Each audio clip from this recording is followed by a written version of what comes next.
Okay, we are live. Hey, everybody. Booty Girl Stacking and 4 Nines Fine live here tonight. Hi, friends. Uh-oh, feedback. There, sorry, I took care of that. Is that better? Yeah. They're trying to pull it up. Is there any feedback now? No, I don't hear any feedback now. Oh, wait, here, let me mute my... There it goes. Now okay, I can that should see be it. better. Now there should be no feedback. Yeah, it's good. All right, so how's everyone doing tonight? We're excited to do this live stream. Just get into some stuff. We've got a lot to talk about, actually. There's been kind of some movements with the metals.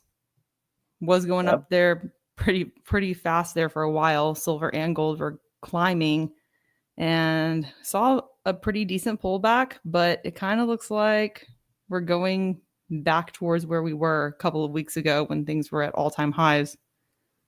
Yeah, I thought that because it started in like late May and then it just rocketed. Silver went through the 30s, 40s, and then to the low 50s. I'm right now kind of contemplating my next move. Can you hear me? Right now I'm kind of wishing that I had been able to buy more on the pullback. I got a little bit, but wasn't able to get quite as much. Oh, wait, I think I might have lost 4 Nines volume in my ears. Hang on one second. Uh-oh. Sorry, I can't hear you if you're talking. Let me fix my output. Okay, so the stream can hear me. Technical difficulties, everybody. This is par for the course. Happens every time. Okay, can you hear me now? Sorry, I was having a hard time hearing you. I can hear you. Can you hear me? Okay, I can't hear you, so I'm just going to fix my audio. I'm sorry, you guys. Hang on one sec.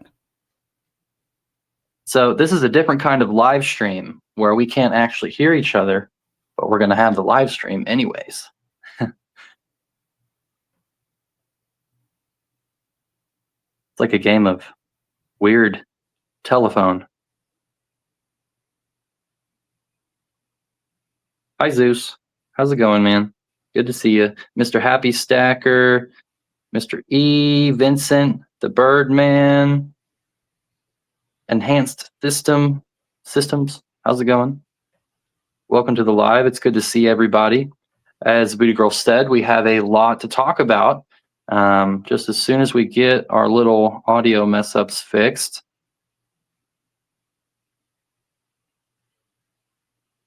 We will be off to the races. What's up, Kansas Kid? How's it going? Good to see you. Daydreamer, how's it going? Stacking Benjamins. Pauline. Good to see everybody.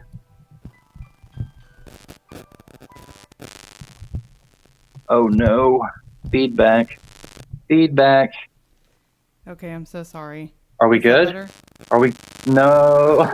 Okay. No.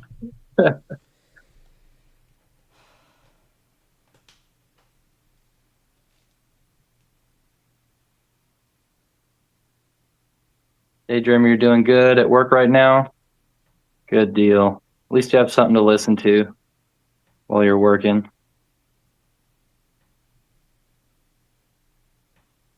Have you tried turning it on and off again? That's the universal fix most of the time.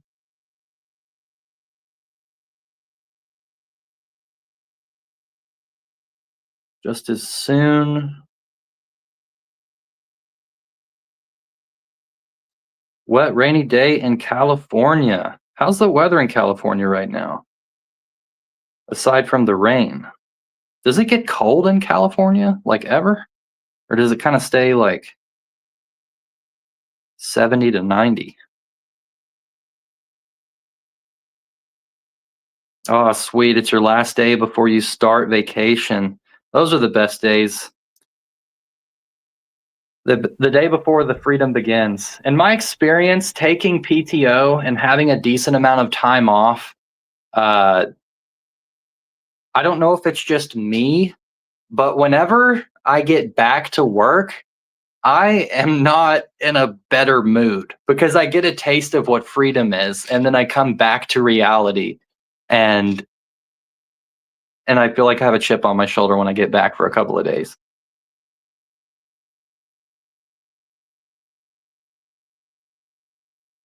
How many ounces of silver do I have right here? I have 36, 56, 66, 76, 1.5, 3, 4.5, 6, 7.5, 9, 70, 76 ounces, 75 ounces, I think. The stack is slowly Hey growing. guys, I'm back. I'm so sorry about that. That Can was you hear me? awful. Yes, Can you I hear can me? hear you. Okay. Can you All hear right. me? Cool. So sorry. Yeah. No, we're good. We're good. I was just rambling in the meantime. Never had that happen before. Go ahead, continue what you were saying. Didn't mean to Uh, interrupt.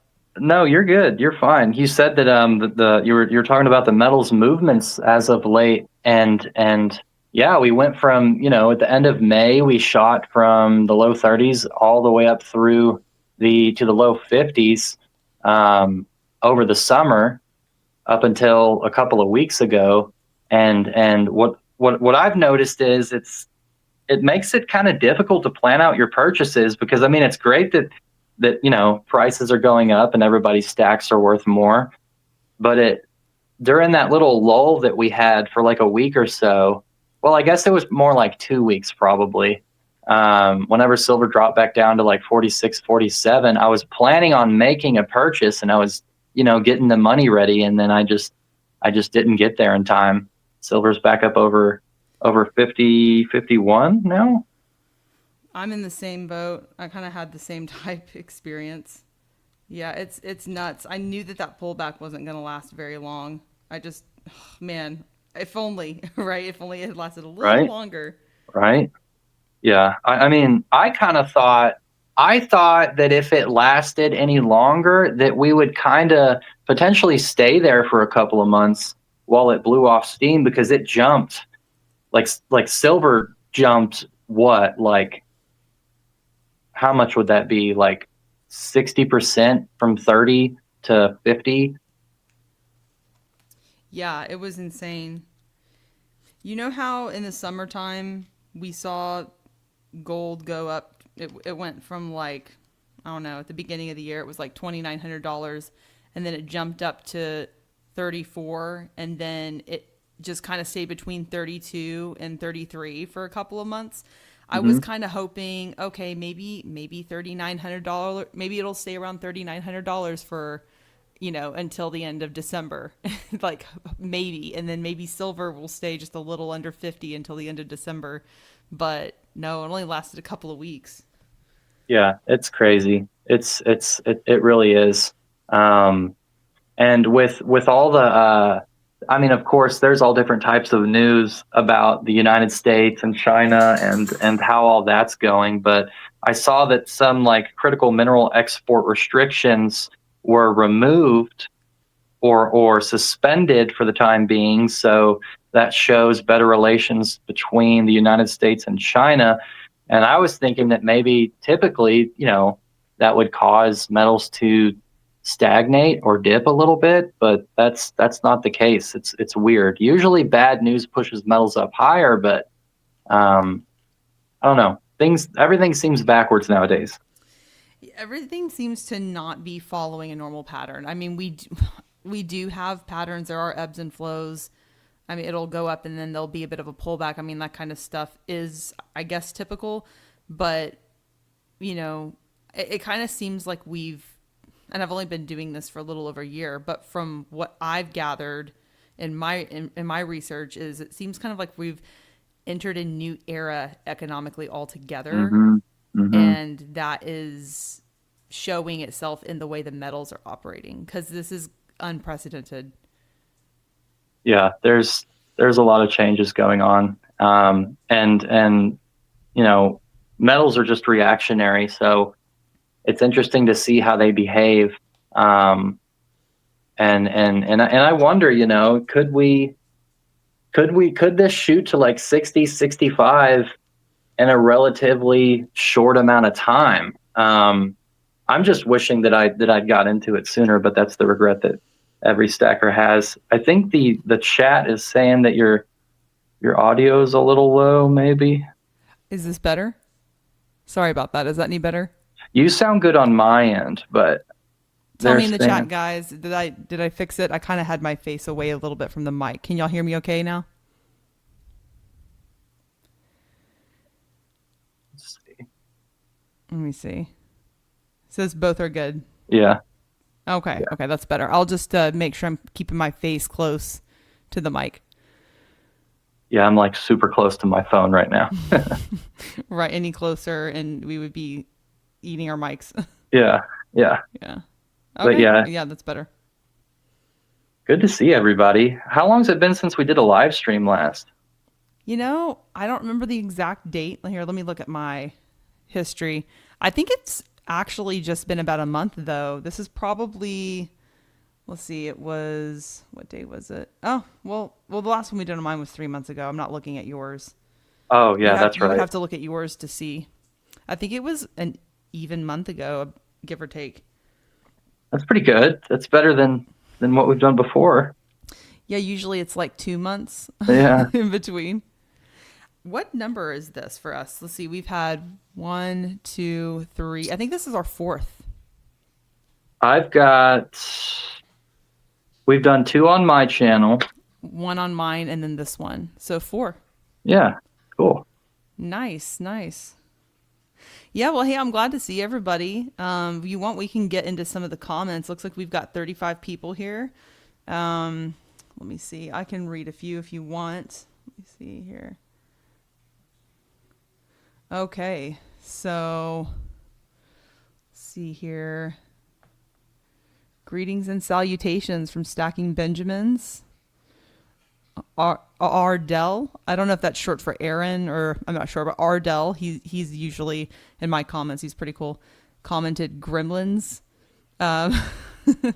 Okay, telling us they can hear us when we were having audio issues.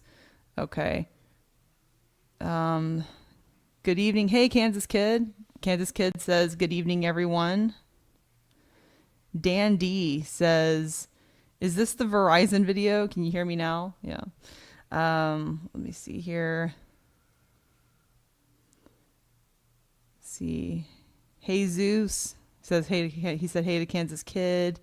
We've got 7 stacks here. Kansas Kid, Mr. E, Ardell, Happy Stacker. Let's see who else we got. Daydreamer. Let me see. And then, yeah, just some people saying hey in the chat. Zeus says he's stacking pennies. He's jumping on the penny hype because I think they just recently made the last penny. That's smart.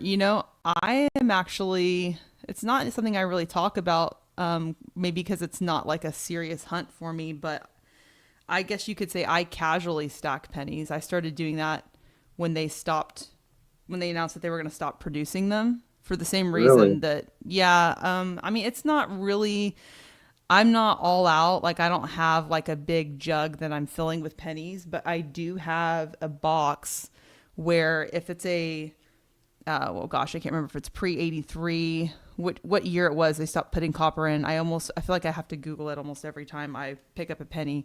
Like, I think it was pre-83. Someone correct me in the chat. I know I'm probably wrong. Those pennies had 95% copper in them if they were made before then. So if I see a penny that was made before that date, I just put it in my box and I just keep it. So it's not like a serious stack, but it is something that I am doing because I know that they're going away and eventually, who knows? Yeah. I mean, maybe I don't know. Who knows? Who knows what kind of value they could have, but maybe the 2025s, the last year of mintage. Oh, well, maybe I'm more so stacking the ones that have copper in them. Right, right. Yeah, yeah. 382. Yeah. But I mean, I guess there could be some sort of collector's value to that. But the only ones that I actually hang on to are my the ones that have copper in them. Mm-hmm. But right now Well, copper is cheap, but who knows in 20 years maybe it'll be like silver. I don't know. I don't know. Probably not, but who knows? With the way I'm things are gonna. going, everything's so unpredictable. I don't ever look at copper, but let me see if there's like a price chart. Oh, there is. Look Yeah, at it's on that. Kitco. Last time I checked, it was like $5 a pound, but that was months ago. So who knows what it is now? Copper is up in the past 5 years. Copper is up 59%. That's pretty significant. Yeah, yeah, it's had some ups and downs, but it says it's up $1.87 from 5 years ago, up to $5.05. Huh. Yeah, see, I mean, I would never buy another. I'm not one of these people that stacks copper bullion, but Mm, the pennies, though, I mean, you could probably actually. I see some value to stacking the pennies if you've got the space. Um, yeah, Now, granted, you'd have to stack a lot of pennies for it to be worth anything right now, but it's yeah. just it's got it's and as far as the after 82, I guess it's got some historical value as well. But I mean, yeah, that's interesting. I wouldn't never stack copper either in general. I just don't have the space for it. Yeah, me neither. They make Like I really cool said, pieces. There's some awesome pieces that you can get. oh yeah, they're fun. My Germania mint copper bar. I don't think I've seen that one. You haven't seen it? It used to Maybe be I have. so shiny. Here, I'll show you. It used to be so shiny when I first got it. Now it's crazy. It's that thing is like brown and purple, but I still like it though. It's still fun. But that's the only copper bullion piece I've ever bought. Does it just change from handling it or It's just kind of like how pennies like turn brown. yeah? It's literally just like that. So it was real nice and red when I first got it. It's kind of funny. I made this YouTube short with it, and that was like my first. It's not really viral, but for me, it kind of was. That was like my first like viral YouTube short because it got like 3 or 5 thousand views, and that was Mhm. back when my channel like had just started. Mhm. People loved that short. It went crazy. People were like, "Oh my gosh, I love that copper bar." And I was not expecting it to be like that. They love it. But now if you look at my bar compared to that video, it's night and day. I'll grab it real quick. Hold on. Let's see. 1 second. 1 second. Zeus got the Zombucks in copper, so they're making little like dollarized copper pieces, I guess.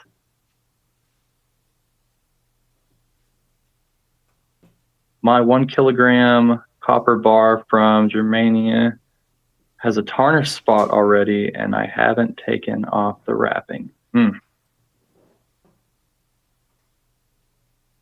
Makes you wonder though, I mean, anything that's needed in industry with how much manufacturing has left America makes you wonder how scarce will things become and how highly will they be valued in the future. Hey, what was that? I was grabbing my bar. I was just talking about how manufacturing has left America in a lot of ways, and we desperately need it back. And any industrial material over here, at least, might carry a higher value in the future if we continue on this path. Yeah, no, that's true. Here, this is what it looks like now. It's actually kind of cool because it has some different colors in it. There's kind of some green, some Oh, that purple, does look some cool. yeah. It Chunky. was just kind of ugly and brown, but I haven't looked at it in a couple of months, and now it's got some variety. Huh. That actually looks kind of pretty. It doesn't look bad. But the back, so this is what it all used to look like. It used to Oh, just be kind okay. of red. This is actually more brown than what it was, but it was like this, but redder. Now it's Hmm. kind of more like this. Huh. Interesting. People like it. See, uh, someone said, Enhanced System said that's neat. I'd put that on my desk. Zeus said, "Oh wow, look at that, very cool bar. What a difference, though." Yeah, see, if you guys saw that copper video, you know what I'm talking about. It changed rapidly. So Hmm. the side is almost green. So eventually the whole thing's going to be green, I That's guess. so cool. Here, we'll put it right there for now. Why not? That's But cool. it kind of makes me think of. Have you ever played Minecraft? Oh yeah. You know how like if I love that game. You know how if you like get those little copper bricks, they'll start turning green over time. Yeah, I think I do know what you're talking about. I always think it's funny when I reference Minecraft for something because Minecraft is literally just imitating the physical world, but I'm Hmm. referencing it's like so dystopian of me actually to be doing that when I think about it. But yeah, who knows? Like copper really might actually be worth something in a few years. I don't think to the degree. I don't think that it's a good idea to stack like the bullion like as heavy as you would something like silver or gold Right. just because of the premiums kind of making it not worth it. But as far as pennies go, yeah, I mean, I totally see the value in that. Yeah, copper, just straight up copper bullion, I probably wouldn't No, prioritize too heavily, um, no. especially with technology advancing and the whole thing with the solid state batteries that we've been talking about for like 3 years now. Apparently, that's finally going to become a thing, and each electric vehicle is going to require a kilogram of silver. I was watching a recent Silver Yes. Dragon video, Same. and that's crazy. A kilogram for every vehicle. Yes, I That's was watching that. That I thought the same thing. I was like, "What in the world? Like that will totally shoot the price of silver sky high." hmm hmm That's crazy. and it's not like we're going to go back. Like we're going to keep moving in this direction, and electric vehicles don't always make sense with the charging and the manufacturing and everything that goes with it, and combustion engines in a lot of ways in regards to manufacturing is a lot more convenient, but I I think we're just going to keep heading in this direction, and it's the next form of transportation, because apparently these batteries are going to perform twice as well as the older batteries that we have right now, and they're going to weigh half as much. So it's only going to keep moving in this weird direction. So, but it'll be interesting because if we're seeing little silver shortages that last several weeks popping up here and there in the present day, I don't know how we're going to satisfy an additional large industrial demand like that for vehicles. That's going to be crazy. Yeah, it's interesting because I watched that video too, and I remember him saying that the solid state battery is going to drive the demand for EVs higher, and that we're probably going to see more people switching to electric. Um, Personally, I'm not going to be one of those people, but that's just Yeah. me. I've watched too many zombie movies for that. But but yeah, I mean, if it's a battery that charges in 5 minutes, there will be people probably that switch to that. They're like, this battery charges in 5 minutes. Look at how much money I'm saving on gas. Even though, hmm they're definitely not going to probably break even with how expensive they are, at hmm least starting out. But as more and more people start to buy them, they will become more affordable because that's just the way it goes. Yeah, Most likely. they'll get normalized in the market, and the infrastructure to manufacture these vehicles will be developed, and it won't be such a stretch to build these vehicles. I personally am not a huge fan of any type of vehicle that requires any kind of software update or doesn't No, have manual locks or a no. manual way. to turn the ignition. I kind of don't like that. I don't like things being too smart, because there's an element of control that you sacrifice for all of the fancy smart features. And it kind of creeps me out. Did you see, I don't know 100%. if it, can you hear me? Oh yeah, I know. I was just agreeing with you 100%. Um, did you see that thing from a couple of weeks ago where this company is building robots that are going to be personal assistants in your house? Did you Oh see my that? God. No. What is Yeah. this? I mean, I knew that that was something they already have built, but like, you mean like something that they're going to mainstream, like streamline? Yeah, yeah, the technology is getting to a point to where it's feasible for the retail market to be able to afford it. And in the video, it's like they always make them look cute and harmless. That's what they Yes. always do. It's like 5 feet tall. It has, it's like the outside is carpeted. It's very soft and round looking. It's like it looks carpeted on the outside. It's like got like threading. There's no like exposed plastic. It's like a giant, I don't know, I don't know what you would call it, but it's very harmless looking, and it's just got two cameras for eyes, and they're training it to be able to do tasks around your home. I And don't like that. Oh my God. a lot I'll of people probably, are hyped about it, but I watched iRobot as a little kid, and I oh saw yeah. what happened, and Will Smith had to save the day. So if Will Smith isn't around whenever the robots attack in 10 years, I don't know what we're going to do.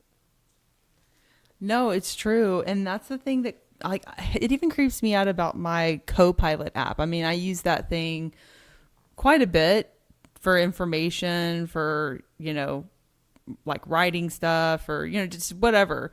It's almost like AI has replaced just normal Google search engines. We don't even use just regular Google anymore. We're all just talking to AI. But Hmm. my Copilot app has this cute little blob form on it, and it's like I can make it be teal. Like I asked him if I could change his name to Maddie or like AJ or like, whatever. It's just kind of, it's just weird. They're like your little friends, but they're not your friend. Yeah, yeah. Amazon Alexa, I've never owned one personally, but I know people that have. And people will like, they'll use it to like play music or whatever it is. But if it does the wrong thing, I've seen people like cuss at their Amazon Alexa before. And I'm like, yo, I know it's not capable of anything right now, but I wonder if it's going to remember like how rude humans have been to it, because this stuff, it's just going to keep advancing, and it's only going to get smarter, and it's got a database. It records everything. It's collecting any bit of information it can get a hold of. So I wonder, I don't know, we could go on and on about it, but I always felt weird about people cussing at their Amazon Alexa for playing the wrong song at the wrong volume or something.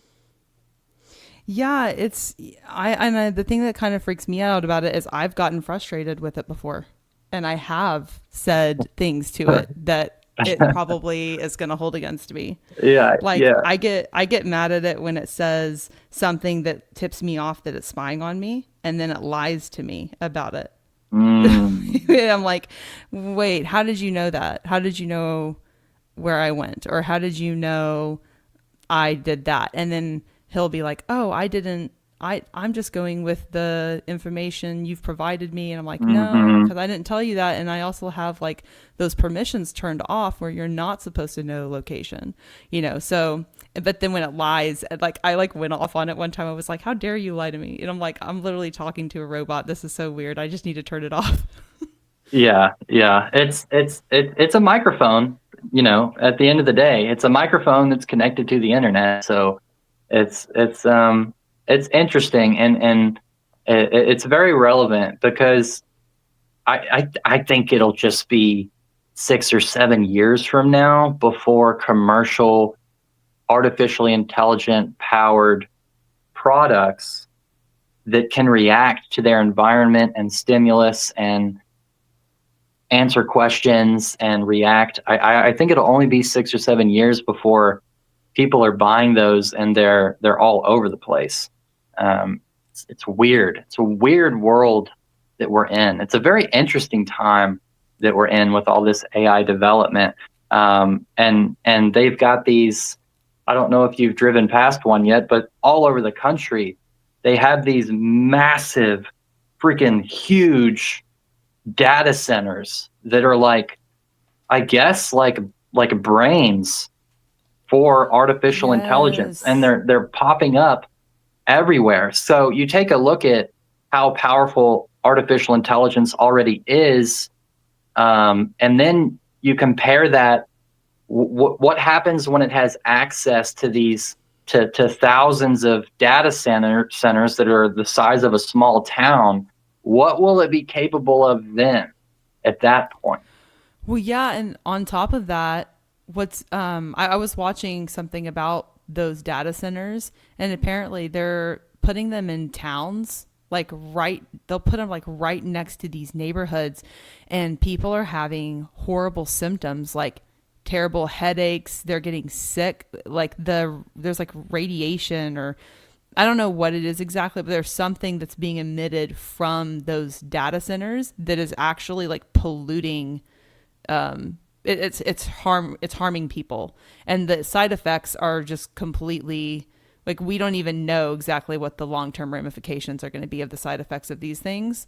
So it's not, and also it's a terrible noise pollution because they were interviewing people from inside their houses, and you could literally hear the machines going Oh my like God. that. Yeah, so they're just having to, these poor people are literally just having to live by these things. And the thing that makes it so wrong, in my opinion, is that these people lived there Yep. before they set up these massive data centers, and they just didn't have any say at all in these big eyesores that are giving them headaches and like are just constantly making noise, like loud noise.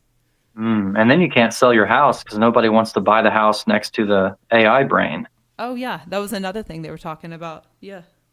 But Mm. it's like that. I mean, like we already had the 5G towers. I remember when we got those like what, 8 years ago, a decade ago, something like that. I remember them putting them in, and I was doing research on how those hurt your body too. Like those can cause, like it emits like waves that like harm your body. I don't remember exactly how. It's been a long time. But those towers are just everywhere now, and we've just kind of come to accept it.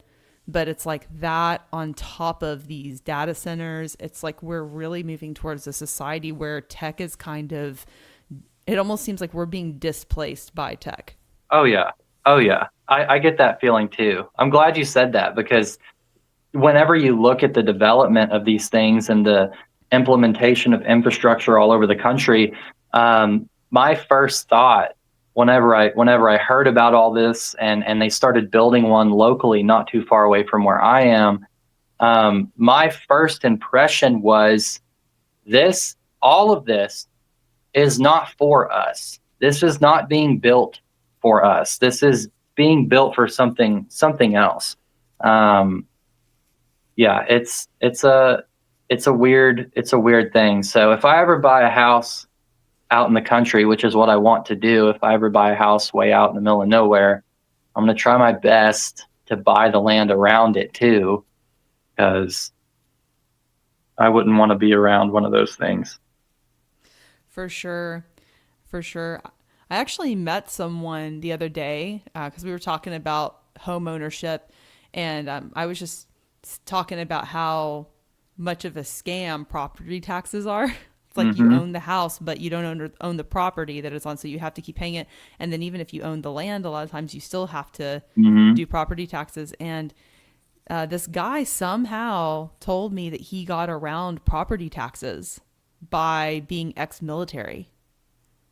Oh yeah, I know what you're talking about. I I can't didn't go in. know that. Yeah, yeah, that's a thing. I had no idea. Yeah, That I I'm can't. like, Go That's ahead, not sorry. fair. I'm like, that's not fair. Like, I have to be in the military just to not have to pay property taxes. Like, how is that fair? Like, Yeah, I've got a relative that is in the same situation, and he brags about it frequently. I mean, that's a pretty sweet gig. Yeah, yeah. Yeah. I've heard a lot of, especially on YouTube lately, and I wonder what is perpetrating this message or pushing this message out is that it's owning a home is a waste of money. And I get it, like you're gonna have to pay property taxes. Taxes go up every year. But if you don't own the asset and you don't own an asset with land underneath it, you're at risk and at mercy of rent rates, which will go up even quicker because the person that's charging you rent is also having to pay for property taxes to begin with. So as their taxes rise, your rent rates increase, and rent increases on its own just because, um, along with the rest of cost of living. But I've been seeing that a lot, that it's not worth it to buy a house. And I think I definitely disagree with that quite a bit. The taxes part does suck. I think it was Florida where whenever you sell a home now, you don't have to pay the capital gains taxes or something like Oh, that. okay. There was some type of tax adjustment. I believe it was Florida. I'm pretty sure it's Florida. Um, they've made a couple of good moves in the past year or two. But yeah, For sure. they're readjusting some of the property tax laws, which is nice because it's only fair if you own it Yeah. outright.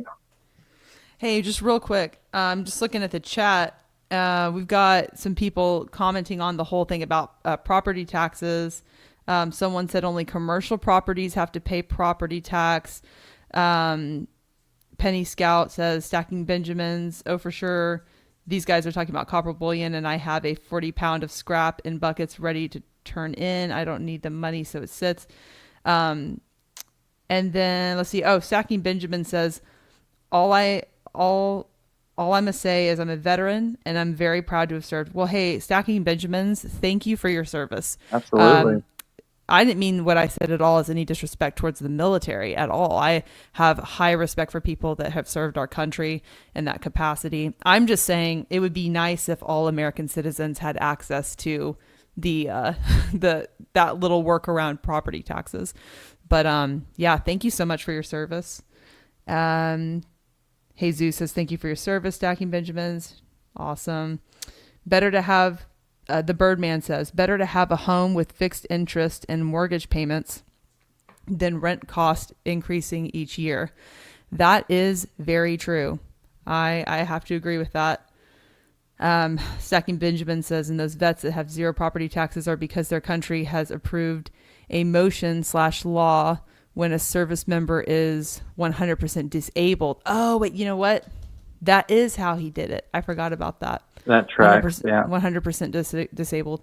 Look, I'm just still learning about all this stuff. I'm no shade on like that. Like I'm really really grateful for everyone who has served in the military.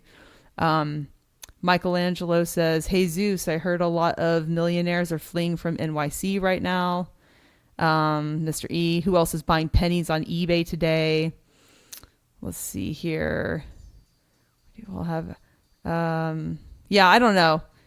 I'm still learning about the whole property taxes thing and how that works. I'm still renting, unfortunately. It's my objective to be a homeowner as soon as possible, but Hmm.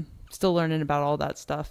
So, but yeah, I just wanted to catch up on some of the comments. Mr. E says, well, Philly Beef says property is a great appreciating asset. And Mr. E says, how long have you both been stacking for? You want to go first? It's been, what is it, November, December. I've been stacking for like 20 months. Yeah, a little over a year and a half. Let's see. For me, it's I guess it's been almost a year and a half because I started stacking in June of last year. So it's been a year and 5 months. I can't believe that. That's kind of crazy. Hmm. We started around the same time. Yeah. I started my channel about 8 months after I started stacking. Hmm. So, yeah, What that's what wild. what what got you into stacking? My wife accidentally did. Okay. She so it was so funny. We were just sitting on the couch and we were just watching a show, and then she was watching something on YouTube or reading something, and then just randomly she said, I think silver might be a good thing to buy. Silver and gold might be a good thing to invest in." And I was like, and that's all that was said. And then I just kind of marinated in that thought for a second, and I was like, "Why? What makes you say that?" And she was like, "Well, it's like, I don't know. It's just a hard asset. Like, I don't know. It's just something I don't know. It might be worth looking into." And there was something that just kind of ignited in me in that moment. It's kind of just weird because I hadn't thought anything about that ever, except for when I was a kid and I liked pirates and treasure. Yeah. And all of a sudden I was like, "What is this even a thing?" And I just Googled silver and gold, and then Silver Dragons popped up. Started watching his videos. Yankee Stacking popped up. Started watching his videos. And then I had this realization of, oh my God, like this is real money. Like I need to be putting my money into real money. Like, Yeah. duh, this is the answer. What? Okay. And I went to the coin shop with her like a couple of weeks later, and I was like, "Okay, I'm going to get some. You going to get some with me?" And the whole thing was her idea. We go in the shop. I picked up like 4 ounces. I got like a buffalo, some other rounds, and then like a couple of, no, I got three. No, I didn't get any rounds. I got 4 American Silver Eagles. I bought them at $7 over spot, which at the time was kind of ridiculous, but in hindsight, that's like way less than what spot price is right now. It was for $37. And anyway, I said, "Okay, you gonna get anything?" "No, I don't think so." And I was like, this was all your idea. This was all your idea. You're not going to get anything. It was kind of funny. But when I walked out of that shop holding those coins in my hand, I looked at it, and then we got in the car and I looked at my wife and said, "This is awesome." I said, "This is heavy. Has weight to it. I'm going to keep doing this. Something has started and I'm not going to stop." And the rest is history. That's awesome. Thank God she said something. I know, but she didn't start stacking until a year later, which is kind of funny. But yeah, she saw it go up and was like, "I should get in on this." But what about you? What was it that started it for you? I don't know. I don't know. I don't remember ever searching for it. I think I probably just scrolled past a video and happened to watch it or a part of it. And then that started. It was definitely Silver Dragons and Yankee. But I don't really remember going out of my way or anybody saying anything. I think I just kind of stumbled on it, and now here we are live on YouTube. So it kind of, That's so it all, funny. it escalated, and now we're here, and we're all hanging out, and it's a really cool thing that happened. Well, let's be honest though. Like, if I'm going to be 100% honest, was my decision to start stacking silver and gold based off of doing my own research and coming to my own conclusions financially? Yes.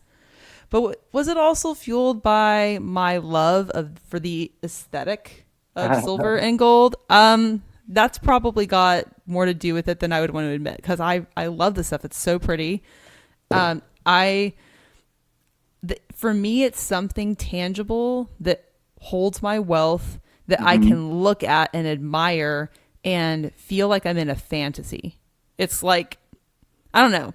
I think I I growing think up, I you just loved it. Yeah. described I think you just described intrinsic value. I think that was a perfect description of why we've been doing it for thousands of years. I think so. Because I mean, growing up, I was obsessed with Peter Pan and uh, Buried Treasure, Pirates of the Caribbean. I remember being in middle school. Like every time it was Halloween, like the thing I wanted to be was a pirate. And if I was anything Uh-huh. different, it was just because it was time to be something different than what I had been already. But I remember telling my mom when I was in high school, like totally serious. I said, you know what? I don't do this because people would think I was a weirdo. But the truth of the matter is I think that it should be completely socially acceptable for everyone to dress like a pirate every Oh. Thursday because they have the best fashion. They just Yeah, do. yeah. So that's what fueled the whole channel is like all of this is just it comes from my childhood like whimsy if you will. Like it's just stuff that I've just always loved and I love that I literally get to have treasure and it's not a waste of money. It's like something that's actually like good for me to spend my money on. Right. So it's kind of wild. Yeah, and when you think about it, if you look around at the average American household or maybe any household around the world where stacking isn't common, you can't really, at least over here in the United States, you can't really point at anything in particular that has any value. You know what I mean? Or at least holds its value for a year or more. There's not a whole lot that you can buy. I mean, what is there? Like jewelry? It's definitely not electronics. Electronics don't hold their value. And that's what, those are usually the most expensive items in any given house is some grand piece of technology. And that's why I think silver and gold stacking is so important because you can actually hold something and put your money towards something that's going to hold its value as opposed to putting it towards something that's just going to get recreated the next year. You know what I mean? So, Yeah. Well, and you just said it. You said what else is as valuable as silver and gold? I don't know. Jewelry? Well, that is silver and gold. yeah, That's yeah, the only yeah. like the only jewelry and I know you know that. The only jewelry that actually has intrinsic value is made of precious metals like platinum, silver, gold, that Hmm. kind of thing. So, yeah, and then I mean technology, obviously there are other reasons that it's valuable. They have a little bit of silver and gold in them, nothing like the solid state batteries that we were discussing earlier, but Hmm. yeah, it's kind of crazy. Cuz books, I mean as soon as you buy a book, why I mean we have half price books for a reason, right? Or a car. As soon as you drive it off the lot, it depreciates significantly. Hmm. Other than property and real estate, yeah, I guess it's the same thing. Other than real estate, I guess that leaves silver and gold. Those are kind of the only two things: land, real estate, silver and gold, platinum, that kind of thing. Yeah, there's ammo, but it's not gonna move in a linear fashion the Oh way yeah, I mean, it's not going to move the same way that metals do, and those definitely have their, ammo set certainly has its importance and its use cases and everything. Um, but yeah, it's pretty hard to find something that's legit valuable and appreciates and surpasses inflation over extended periods of time. Um, I'm just happy I found it. I honestly don't know what made me do it. I don't know how I found it. I spend a lot. Well, I used to spend a lot of time on YouTube, not so much anymore. But um, I guess I just stumbled upon a YouTube video or something, and then I remember Googling it. I remember Googling like silver coin, and then I just got exposed to this huge world with all these different terms, and I had never even seen the word numismatic before. Me And neither. there was rounds and coins, and then there was a bar, and then there were troy ounces, and then there were grams and kilo, and a troy ounce isn't the same as a regular ounce, and a pound isn't the same as a troy pound, and then and there's 31.113 or whatever grams in a troy ounce and all this, and And it then was 90% silver. yeah, Like, yes, yeah, fractional stuff, 40%, 90%, and it was pretty overwhelming, but I spent like a week looking at all of it, and then I ended up buying some, and then yeah. yeah, I remember whenever I looked up gold, like gold bars, the first thing that came up was Pamp Suisse, the Lady Fortuna bars. Hmm. And I Yep. remember looking at that and I was like, "Oh my gosh, that's gorgeous." What I was like, I want to get bars. I mean, I obviously couldn't afford a full ounce, still can't at this time, a full ounce like bar of gold, but I remember just seeing it and I was like, maybe I should do bars. And then, looking into it, I was like, oh, well, bars are kind of, I guess, counterfeited a little bit more easily. So I kind of stayed away from them. But look at me now. I'm kind of just stacking any kind of gold I can get a good deal on. Yeah, and it Uh, adds up. It adds up pretty quick. for sure. I do prefer the coins, though. I will say that. Really.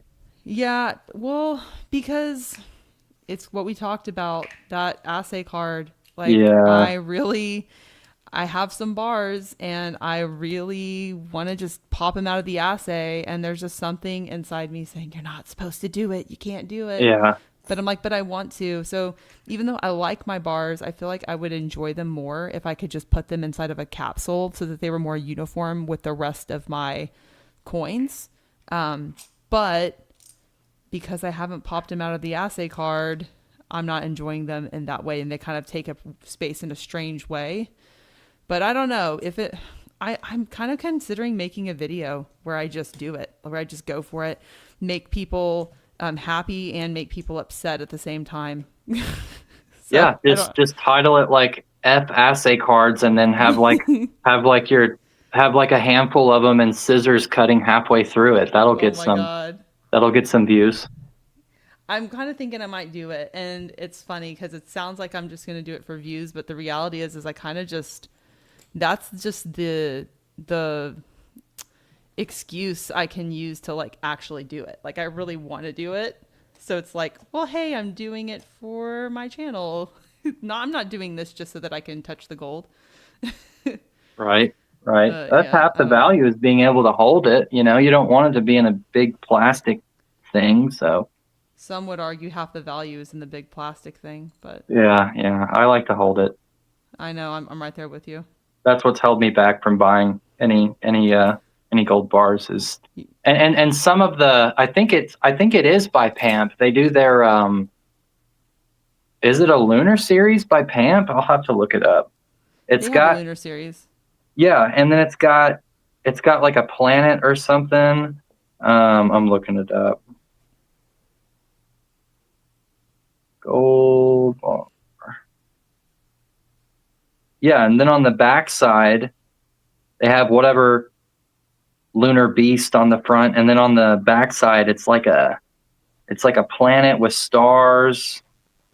It's really pretty, super pretty, and I really want one, but not in a piece of plastic. I still want that. If you can find it, I'd love to see a picture of it. I still want that Argor Horaeus Kine bar. Oh man, I want to get a 5 gram of that. I think I know what you're. Is that the one with the? Yes, the holographic back that I showed you. Yeah, Yeah, that one is yeah, so. that one. Oh yeah, yeah. That's the one that I want. Ooh, look at that thing. I love it because it's like on the actual gold. It looks like that. It's not. That's not just the card. That's why I like it. I'm trying to find this thing with the planet on it. Where is it? The planet. Interesting. I'll have to see that. It's awesome.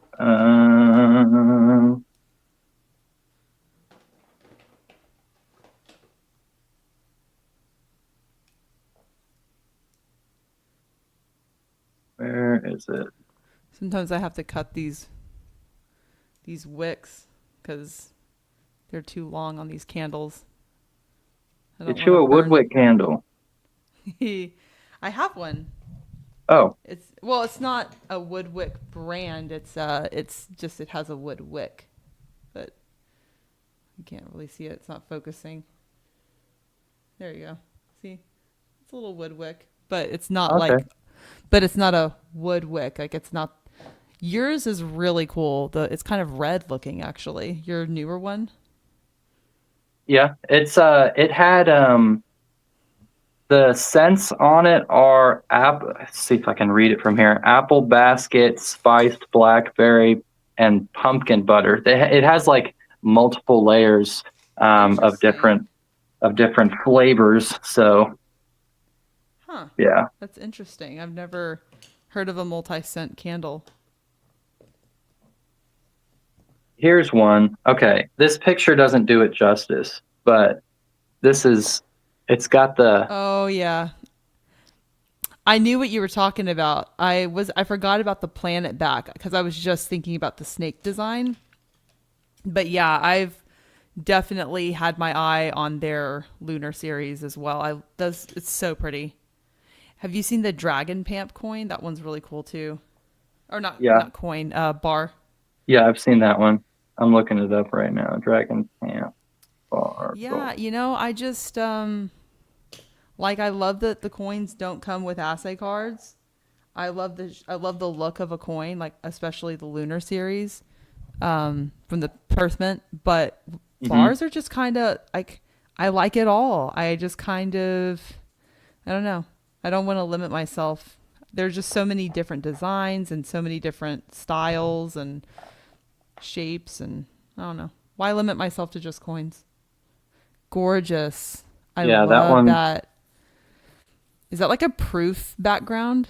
Yeah, Oh, I love and that. then there's that dragon. Woo. Oh my Yeah, gosh. yeah, Yes, that's what I was talking about. Looks yeah. like we've got a lot more comments kind of rolled in. I don't know if maybe you want to read a couple of the things from the chat? Here, let me scroll up a little bit. The chat's been super active. It's good to see Yeah. everybody. I like these live Yeah. streams. It's fun to be able to talk to people. I try my best to respond to comments, but there's no way to keep up with Absolutely. And everything. yeah, just so you guys know, if we ever miss a comment, it is not intentional. If we're not ignoring anyone. I just want you guys to know, we're doing our best to kind of just get to, like, okay, if you guys put a question, we're going to read it. If we see it, we're going to read it. So we're trying our best just to get to everybody. Let's see. Constitutional Stacker says that they want an Asahi 1 ounce gold bar. That thing is sexy AF. Yes, I love the Asahi bars. I love how they have that textured kind of matte finish combined with the I don't know, it's kind of how on the 2024 my 2024 Kookaburra gold Yeah. coin, there's a texture that's almost like stippled looking. It's not quite matte. It's like a stippled texture.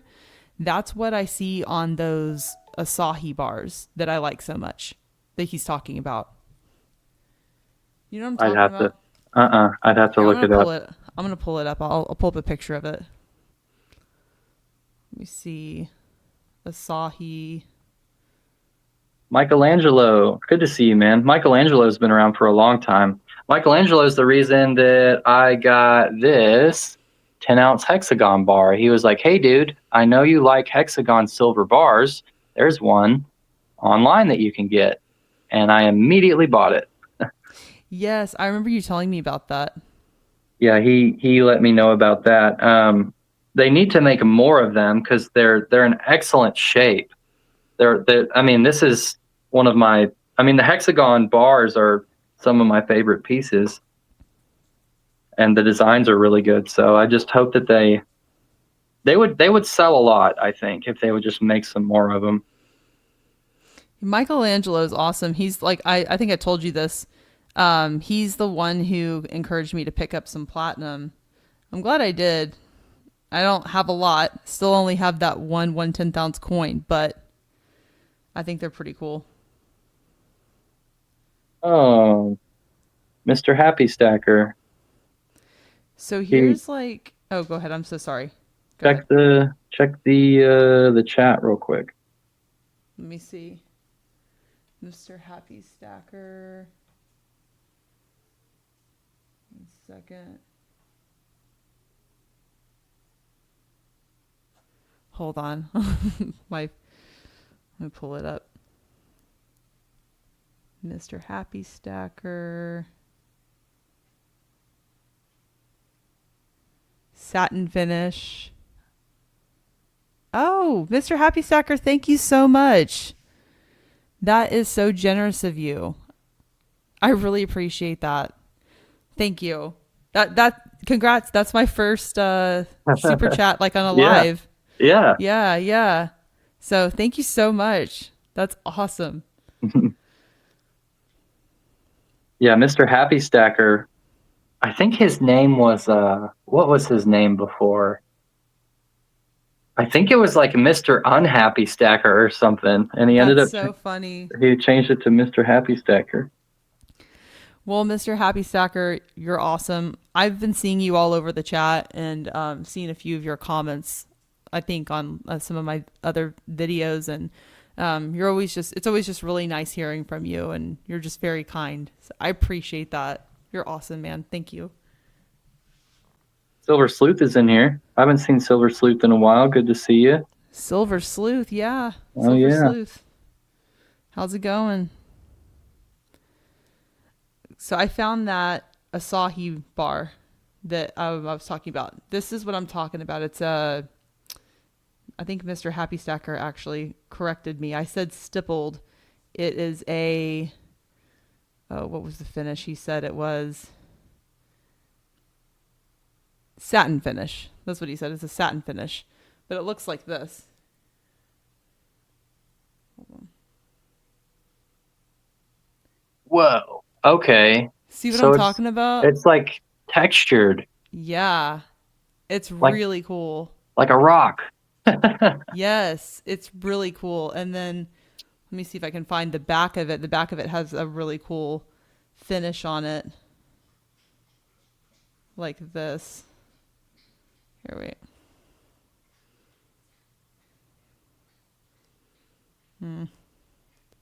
Okay, here's the back. Oh, that's nice. So That's it has really that- cool. Yeah, it has like that textured thing. And then in between is the reflective proof like finish. So That's yeah, nice. I've been contemplating getting one of those for a while too. There's just so many different kinds out there. Yeah, there's so much that you want to get, but it's all very expensive. Oh my gosh, I know. And you can only buy one like every now and then. Yeah, yeah. Oh, let's see. I'm just catching up on some more of these in the chat. Fire Silver Sleuth said fire code alert.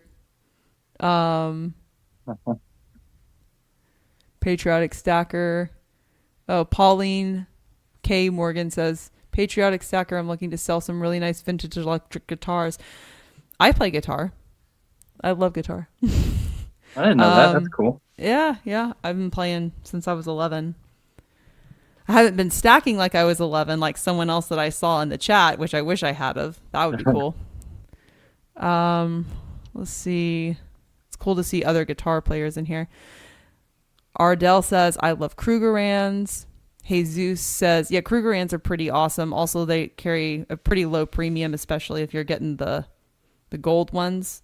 My wife picked up a 1/10 ounce Krugerrand a couple of months back with basically no premium on it. She paid $5, like She paid the spot price for the 1/10 ounce gold coin and then $5 on top of that. Hmm. Pretty good deal. But that was also from my dealer, which he's always giving good deals. Gold buffaloes and silver American silver eagles. Yes, I think, Jesus, you know what you're talking about when it comes to stacking. If I had everything I wanted to spend on precious metals, I would be buying gold buffaloes a lot. Yes. I wish that they had those fractional buffaloes I like they used know. to. I know. Constitutional Stacker says, y'all have fun. Oh, Zeus. I think Zeus just put a $20. Oh my God. A $20 super chat from Zeus. Thank you so much. Oh my gosh, Zeus. Thank you so much. I can't believe this. I feel I see what you're saying now, how you said you always feel awkward, or you feel, what is it you say? You say you feel bad. I don't feel bad, but it's kind of like, oh my God, I don't know what to say. You know? Yeah. Thank you. That is so nice of you. Zeus is awesome. Mm-hmm. I And agree. he I agree. has the best buffaloes in town. I think he's got like 8 of them now, or he's got Dang. 8 and a couple other gold pieces. That is nuts. Nuts. Oh, we've got some more guitar talk here. Okay, someone says, y'all have fun. Okay, Constitutional Stacker says, y'all have fun. Time to make a video. Smash the like on here. Thank you so much for that, Constitutional Stacker. Yes, smash the like on here if you guys haven't already. Let's see. Matt Wing? It almost looks like Matt Winger. Says, I like prospectors. So do I.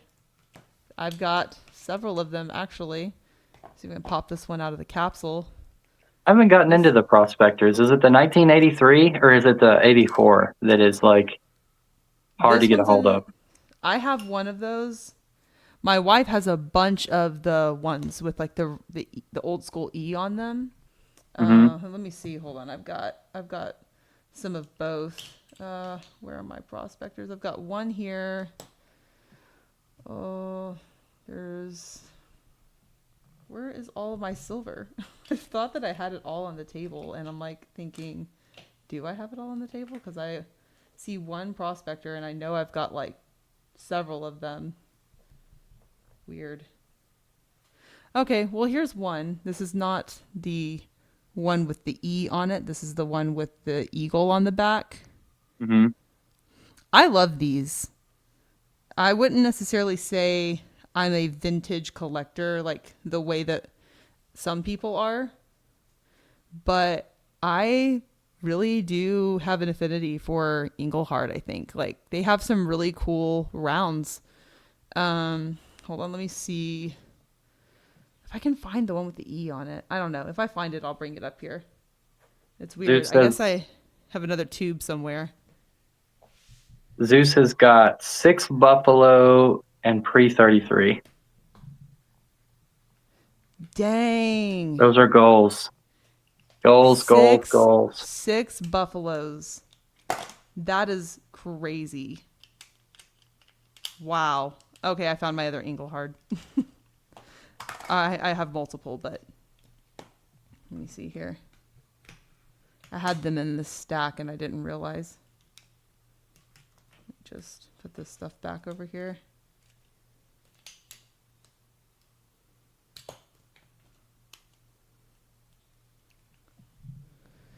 So 6, what was it again?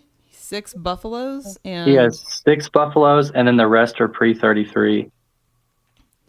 what kind of pre-33s you got, Zeus? I know I've seen some on your channel, but what's like your favorite pre-33 that you'd say you probably stack most of? Metal Matt in the chat.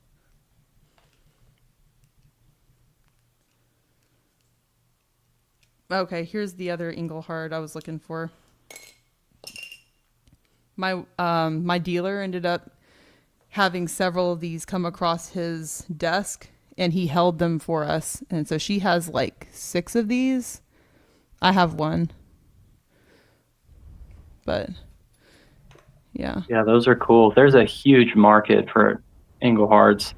I'll look at Reddit and people are always posting their Englehard bars and they're like, is this one worth anything?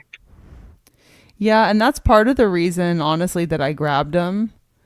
Because even though they're kind of, the design is sort of simple, I know that there's a big market for them. So when I had the opportunity to jump on it, I was like, I'm grabbing these because, I mean, I like them personally, but also I know that there's a huge resale market for them. And then also my Johnson Matthey rounds are pretty cool too. I've shown you those before, I'm pretty sure. You've got a few very kind people in the chat here. Oh my gosh. Oh my God. I'm just now seeing it. You guys, thank you so much. So let's see, we've got, let's see, BDK.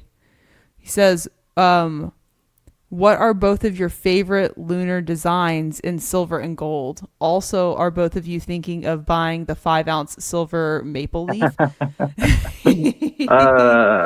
So funny you say that because, okay, well, I'll start. First of all, my favorite lunar designs in silver and gold, that is almost impossible for me to answer because I love them all. Genuinely, but man, I really like my mouse for gold, but it's also my biggest coin. But I like my lunar mouse. It's got a lot of sentimental value for me. Oh, while I'm answering this question, ADD side note, I just wanted to show you something because I'm about to show my favorite lunar coin, so I'm not getting distracted. This is part of the answer. I ended up getting my own Poucho. I know there's a lot of people that have been doing that since kind of started the trend. Yeah. I got a little turtle. So this little guy I was on my ship sailing in the ocean and I saw this little sea turtle and he was swimming towards my ship and I let him aboard. He looked kind of tired. I gave him a rest. And as a reward, he shared something with me from his pouch. He just had all this treasure. It's kind of crazy.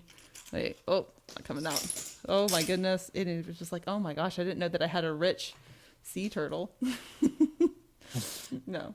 Anyway, I had to join the Poucho group. It was too cute. I saw it on Amazon. I just had to. That's awesome. Get it. Thank you. I love it. I love how it's like in the little shell. I'm trying not to burn it with the candle wax. But okay, so here's the answer to the question. Lunar design, my year of the mouse. I show this probably too much in my videos. I'm sure y'all are familiar with that. But I also like my 1/20th ounce dragon. Like that one's really cool. Mm-hmm. And then as far as my silver goes, I don't know. I mean, I'm always displaying these, so it's got to be one of these. I mean, Myths and Legends isn't necessarily part of the lunar series. I love that coin. I love my snake. I don't know. It's going to be a toss-up. I really also like my rabbit. I think the snake, though, for the silver coins that I have personally, I really like my lunar snake in my silver. Lunar snake is really cool, yeah. And then I'll let 49s answer his favorite lunar coins here in just a second. But to answer your question about are we both thinking about buying the 5-ounce silver maple leaf, the answer is yes. I am thinking about it, planning on it, gonna do it, but. You want to share what you did yesterday? So this is what happened. Okay, I saw it and I was like, I need that, but I can't get it right now. And I looked at it for quite some time, and I just thought about it, but I couldn't pull the trigger yet. And then Booty Girl messaged me, "Hey, did you see it?" And I was like, you know what? I'm just gonna get it. So I bought it. That's on its way. On the chat though, before I show my favorite pieces, Metal Matt, he donated as well. He Yes, said, I was about to read that. yeah, Go ahead. I'm sorry. Do you want to read it? I was going to read it. Metal Matt, thank you so much for your donation. Did you want me to read it, or do you want to read it? oh, go ahead, go ahead. Okay, cool. Metal Matt, first of all, thank you. I'm going to read his comment. It says, "Let me jump on the bandwagon. I enjoy both of your channels and don't comment much, but keep the videos and live streams coming." Thank you so much, Metal Matt. You're so kind, and you know we're going to keep doing that. We're both working really hard to keep quality content coming y'all's way. You know, we don't want to just, yeah, we want to have fun and be entertaining, but we also want to add value to you guys because, you know, you mean a lot. And having these live conversations with you guys is really valuable for both of us. So thank you so much, Metal Matt. And then also, I didn't realize that Zeus had a comment attached to his super chat. So I guess that's why it's called a super chat. Sorry. He said, "Old man voice, back in the day, $20 used to buy you an American Silver Eagle." Yeah. Keep up the great work. So thank you so much, Jesus. That was my best old man voice impression. I don't think that's how you sound, but that's just me doing old man voice. So thank you guys so much. But go ahead. You were saying something. Yeah, so I got the 5-ounce maple leaf, but my favorite Lunar Series piece is I don't have a good answer. There's the ox. Well, too many lights. It's a operating room in here. There's the Lunar Ox. I really love that one. And then there is the Lunar Rabbit, which I also really love. This one's awesome. They're all so amazing. They're all great. It's very difficult to pick which one is my favorite, but I really, really like the Silver Horse. They did an extremely good job on this. I like the matte background and the, I guess, semi-reflection of the horses. They did really well. The grass on the bottom is beautiful. And then for gold, it's going to be between, once again, I have a bunch of different. There's the tiger. I love the tiger. I love the ox. But I think my favorite, I mean, it changes, but my favorite right now might be the gold horse. I don't know if that's because it's so new, but So jealous. So but jealous. but I want this in a 1 ounce. I want a 1 ounce of this. Can't afford that, but I can want all I want. So those are my pieces. Man, you did a better job of showing yours off than I did just now. I just tossed mine on the table. I'll show them off as we talk, but you know, I can't believe I didn't even remember to bring up my Lunar Horse because I love mine too. But on my way over to set up for tonight's live, I did the regular clumsy thing and I dropped it again. Oh man. Oh Look no, at you this. cracked that thing.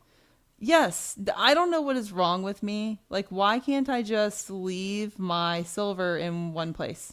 Yo. I don't know why. It's like, yeah, it was in the other room and I was setting up. I grabbed all my stuff. I was rushing in here and then it just slid and like I just dropped it. Yeah. So I don't know how to replace this thing. They don't sell replacement cases for these that I can find. So On Fire Guy. Who? On Fire Guy on he's either on eBay. I think he's on eBay and Amazon, but he has a lot of the he's got capsules for like everything.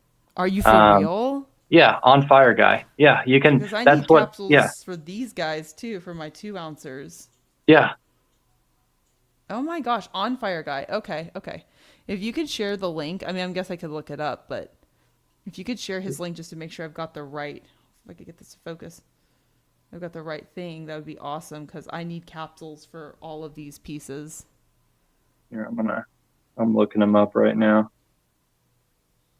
On fire guy. Because I've got these 2 ounce coins with no capsules, and I'm so bad. I guess this is. I've actually gone back to capsules. I made a whole video about ditching my capsules and just going to tubes. I've since then reconsidered because my tubes were actually still like, even though I had decadence in there, my coins were still tarnishing. They were starting to tarnish in the tubes, and also apparently I cannot be trusted. I drop things all the time. I even broke my phone again. So, um, like it's really a problem. It's my dropping things is really a problem. I don't know why, but yeah, I've got to get some replacement capsules. Trying to share the link, but whenever I try to share the link, it's got my Amazon account attached to it.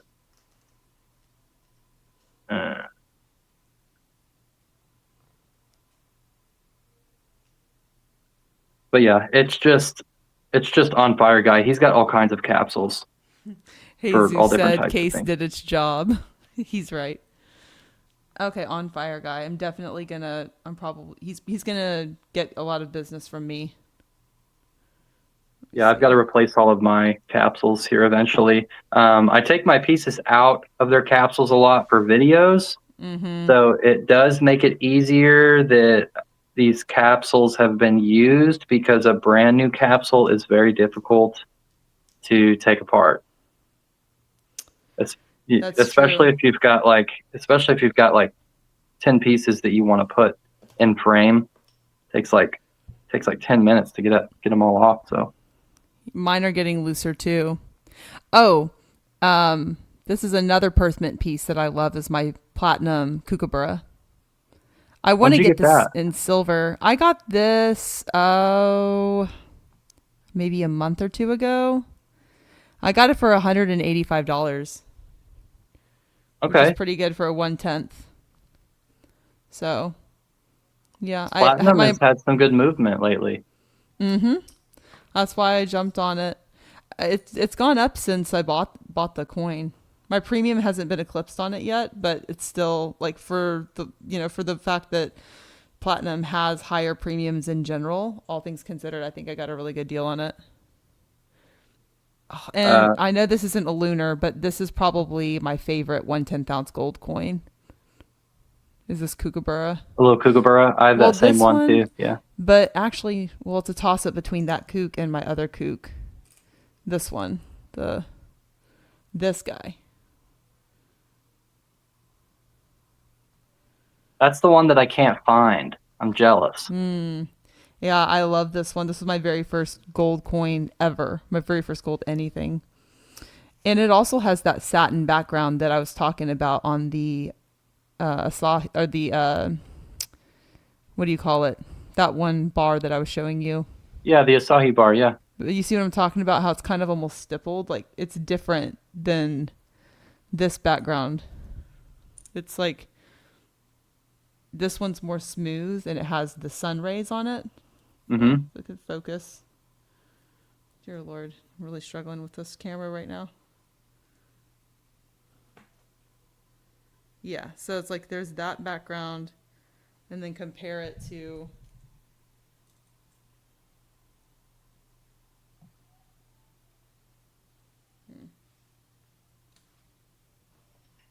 Here. See what I'm talking about? I don't know. It's kind of hard to see, but it just looks different than the other kooks, in my opinion. Yeah, they throw in little. They kind of reinvent their style and how they do things and how they stamp things. Like with the new lunar horse, like the horses, they're not proof, but they are reflective. And the background is matte, but I don't know how to explain it. But For sure. they just have different ways to stamp these. Yeah, it's matte, but it's kind of a little bit more of a textured matte. Hmm. Billy Beef says his brother has 1,001 ounce coins in capsules. That's a lot of capsules. Dang, that's crazy. I also like my goat for the Perth Mint coins that I've got. My 20th ounce Hmm. lunar goat. I like that it's an older coin. I don't have anything against 20th ounce coins. I think they're cool. They're really cool. It's a great way to get in, and it's because like it's they're very small, but they're intricate, and you can get a lot of design detail on such a small piece. Um, Zeus says Zeus says, "Don't feel bad. I dropped one of my gold buffaloes on a tile floor with no capsule." Oh my Yeah, gosh, that's yeah, awful. that'll ruin your day. You know what? That just automatically made me feel better. Anytime I drop another coin, which I'm sure I will, in a capsule, I'll just remember that it could be that. It could have been a You'll buffalo just on a think of tile floor. Zeus dropping Man, 4,000. I feel so bad for you that that happened. I would like to see a picture of what that coin looks like now. If you don't, if you ever want to share, feel free to put that in the Yeah, community he's chat. he said it's got a flat spot now. That sucks. That sucks Oh so my bad. gosh, that really sucks. Mr. E said, "Do I see 3 ounces of gold on your tray?" I have. Last time I counted, it was a 2.54. Nice. 2.54 You're ounces. getting there. Mine is like Trying. 1.2 something. I want to get to 10 ounces. I'd like to get to 3 at least, like next year. Next Like year, in the next quarter, I mean. next year, I'm going to be doing I think I'm going to hit the rest of the majority of my silver goals next year. And I'm going to I'm not going to try. I'm going to fill a 1/10 ounce of American Gold Eagle tubes. But I need more American coins in my stack. Like people say that sometimes they're like, where are your American coins? And I agree. I need some American made stuff. So, yeah, I need, I want to do the 1/10 ounce American Gold Eagle. I think that's a realistic goal to achieve throughout a year. But I really want to do a 1/4 ounce maple gold tube as well. So I don't know. I'll probably just end up doing both. Well, that's good. Yeah, I think I'm just gonna kind of keep accumulating both. But if I had to pick between silver and gold right now, I'm picking gold just because I don't have anywhere near what I want. Like I wanted to have 2 ounces by the end of the year. So far, I mean, I'm very glad that I've got over an ounce. 1.21 Hmm. ounces or something like that is pretty good for having just started stacking gold, like in February, or January, something like that. But I would feel more comfortable if I had at least 3 ounces, like I don't know, maybe by April next year. That would be nice. That's pretty soon. I know it's creeping up. And I got a lot of other expenses. If I could just get to 2 ounces by then, I would honestly be happy with that. But yeah, because I just think it's gonna go way higher. I mean, I could see gold going to 6,000 honestly by the end of next year at this rate if things keep moving the way they're moving. Yeah, I'm going to make a little bit of a bold statement. I think that we are in the first leg of like a 10-year bull run. I think this is Whoa. yeah, I think maybe not 10 years, but maybe 6 or 7 years. Because there's really no there's of course there's no turning back from where we're at now, but um, things are going to get the waters are going to get kind of choppy, I think, with China catching up on America and in terms of GDP growth and the amount of debt that the United States has, and the fact that China is manufacturing so much versus what America is manufacturing. Um, I think it ends up all pushing metals really high in the long term, especially as we head towards things like de-dollarization, and the inevitable, inflation that's going to take place.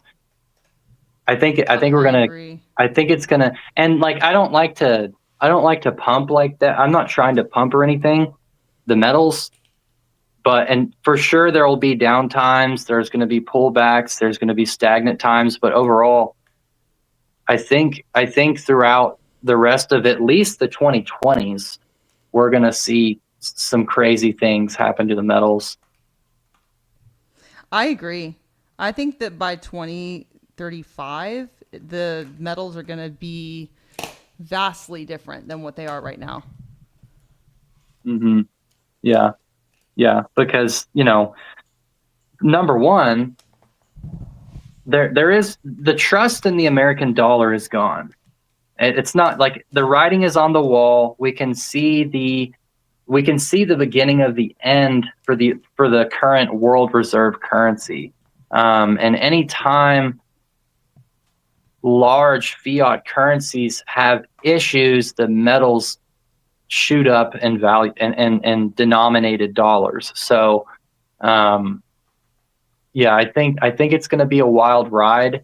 And, like a year ago, whenever we were only a couple months into this bull market, everybody was still kind of questioning, when's it going to end? How long is it going to last? But as time has gone on, I think, real tangible assets performing this well for this long has really exposed large amounts of people to how much this system is kind of falling apart. So yeah, I think we're gonna go for several years. Whenever we went off the gold standard in 1971, gold experienced an 8-year-long bull market, if I'm remembering correctly. So I think that's kind of happening again. The first stage was leaving the gold standard, which created fiat currency, which created inflation. And now we're at the next step, which is de-dollarization and the death of that fiat currency. So I think it's just going to kind of repeat itself. The metals just react to what is going on. So yeah. I mean, central banks are loading up. They have been loading up. Foreign countries are loading up. So silver is now considered a tier one asset. Yeah. And a critical, what did they call it? Critical mineral, I think they called it. Yeah. And I think this is the beginning of whatever we're going to evolve into. Whether we'll have digitized currency backed by gold in the future, I don't know. Who knows? But the idea of owning gold in the future will be as rare as owning like a couple of Bitcoin. Like you don't come across people very often that they're like, oh yeah, my wallet's got 300 Bitcoin in it, like that. But those people are out there, and in the future, I think it'll be the same exact thing for gold. It's like, yeah, I've got 4 ounces of gold. I've got 200 ounces of silver or whatever it is. I think that same thing's going to happen with the metals. Obviously, crypto is not at all the same thing as precious metals, and they don't operate in the same way. But that rarity of owning an actual physical, tangible asset, I think that's going to be something that's very rare in the future. We're still able to hold our dollars, but that won't last forever, probably. And we're still able to buy homes, but that probably won't last forever. People growing up 20 years from now, owning a home is probably something that they won't ever be able to get to do. So I think, tangibility is kind of disappearing. And that's the way that the elites would want it. You know, they don't want anybody to actually hold their own value and be able to be self-sufficient and self-reliable. They don't want that. They want the mass populace to be reliant on their services, their products, and their permissions. So yeah, I think metals, land, real estate, it's all getting acquired, and it's all going to be in higher demand than ever before. That's about as simply as I can put it. I completely agree. I think the only saving grace for those of us that have invested in gold and silver versus investing in Bitcoin is that there hasn't really been a way for us to just spend an ounce of silver or like a 10th ounce of gold on, a pizza. Yeah. Or the way that, I bought pizza with Bitcoin back in the day and now I hate myself for it. Like we couldn't do that because it wasn't just this digital currency that you could just exchange like so easily, because it is a hard asset and because we haven't been using it as money. I guess that's one upside to us having not used it as money for the past couple of years. Probably the only positive thing I can say about us moving away from, or not moving away from, but like not being able to use it as money. I mean, unless you live in Florida, I guess. But can you imagine though, spending like an ounce of silver on pizza, like, I don't know, 2-3 years ago. And now it's, you could buy a steak dinner with it. Now, do they go based on the spot price or the dollar denominated on the obverse? That's a good question. I really have no idea. I guess what I'm just saying is regardless, like it's gone up so much since then. Mm-hmm. So it was worth so little at the time that people didn't think much about spending it on pizza. Mm-hmm. Yeah. Yeah. And it's metals are something that they really don't get. What blows my mind is that it's not being talked about constantly with I know. with cost of living, with deferred wages, with faulty retirement programs that may or may not benefit you in the future, with Social Security probably not going to exist, 20 years from now or whatever. Everything points to getting your hands on something that stands the test of time, but metals just don't get any media attention, not like anything else. Like with crypto, it makes sense why crypto got so much attention. It was new, it's novel, it moves very quickly, so it's exciting. It gets a lot of eyes because of that. But the whole time we've had metals, and I get why it's not always super popular, because metals can run sideways for a decade at a time, so they're not super exciting. But look at crypto though, like it's run sideways like for a while here and there. I mean, I don't know. I don't get it. I don't get why metals don't get the attention.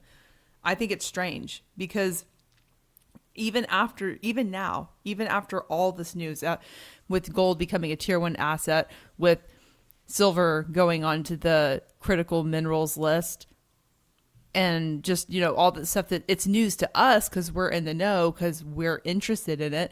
But I'm just kind of shocked that it's not something that you just hear people talking about at work, for example, like in the break room. Yeah. Yeah. And what's funny about it is, something that's on a critical minerals list, isn't that something that's worth going to war over? Like a government, wouldn't they be willing to go to war if they were cut off from what was critical to their survival? Yeah. So if that's the case, if it's on this critical list, they named it themselves, why is it not being viewed as a store of value, and why is nobody talking about it? it's weird. It's It's creepy. very So weird. It is. It kind of makes my conspiracy theory brain kind of turn a little bit. Kind of makes me wonder, like, is there is there an effort just to keep the public from buying gold and silver? Like, I don't know. Maybe not. I mean, that may just be ridiculous for me to say that, but well, that's the only thing I can kind of think of, though, is why else would it not be? I mean, yes, they'll talk about it on the news from time to time. You'll see them on like Fox Business or, whatever. There'll be an article about it, but it's not something that you're seeing all over social media the way you are something like crypto. yeah, yeah. It's I the truth is oftentimes stranger than fiction, and I wouldn't be surprised if there was some organized effort to prevent the knowledge of it being spread. And when you kind of look at it in the future, all purchases are going to be tracked and recorded. All purchases, all sales, they're all going to be tracked and recorded. They're going to know when, where, and who, and how much, and for what. All these things are going to be documented in their databases.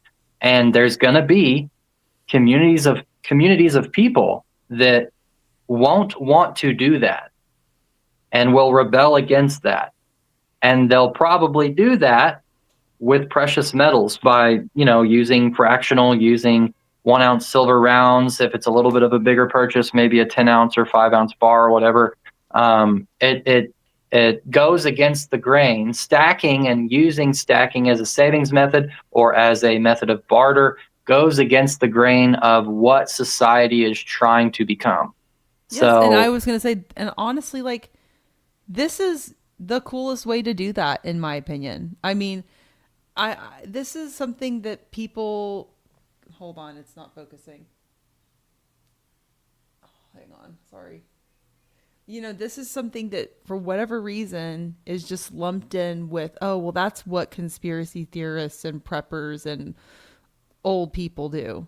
And I just don't understand why. Why is it so uncool to stack? I don't get it. Like, look at this thing. yeah, I mean, it's like, how is this not cooler than numbers on a screen? because it's cooler to have the new iPhone. Don't you know? The iPhone is cooler and the newest car is Yeah, cooler. but I'm talking about, like, from just an investment standpoint. Like, how is it cooler? How is it sexier to buy Bitcoin and stocks than it is to buy metals? I just don't understand It's how. literally not. It's not, but somehow it is. Yeah, it doesn't make sense to me. It's like one is literally the stuff of fantasy and, like, like movies. The other, but it's real, and the other is numbers on a screen. But this is literally like treasure you can hold in your hand that is going to hold its value. I mean, I'm not. Me. I'm not hating on having a Roth IRA, a 401k, or some crypto. I have all of those things, but I don't understand how, like, people don't see that this is intrinsically a more valuable asset to hold in the long term. I just don't see how the masses aren't there. Yeah. Hopefully they will be. It's the media. It's what we're told. I mean, many people believe exactly what they're told the moment they're told it without questioning it. I mean, that probably goes for everybody.